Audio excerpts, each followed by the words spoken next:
75వ గణతంత్ర దినోత్సవాన్ని పురస్కరించుకొని రాజ్యాంగ పీఠికపై ప్రతిజ్ఞ చేయించారు ఎస్ఎఫ్ఐ నాయకులు. ఎమ్మిగనూరు మండలం పార్లపల్లి గ్రామంలోని జెడ్పీ హైస్కూల్లో ఎస్ఎఫ్ఐ ఆధ్వర్యంలో గణతంత్ర దినోత్సవాన్ని పురస్కరించుకొని రాజ్యాంగ పీఠికను విద్యార్థులతో చదివిస్తూ ప్రతిజ్ఞ చేయించడం జరిగింది.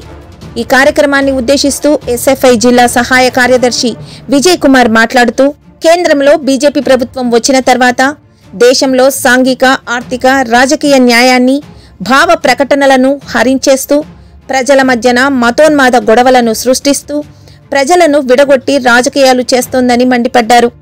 అలాగే రాష్ట్ర ప్రభుత్వం కూడా కేంద్ర ప్రభుత్వాన్ని అనుసరిస్తూ రాష్ట్రంలో ప్రజల మధ్య గొడవలను సృష్టిస్తూ రాజకీయాలు చేస్తోందన్నారు.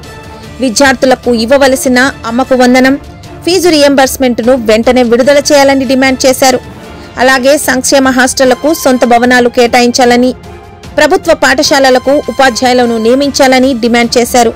ఈ కార్యక్రమంలో ఎస్ఎఫ్ఐ నాయకులు మహేష్, మనోజ్, ఉదయ్ తదితరులు పాల్గొన్నారు.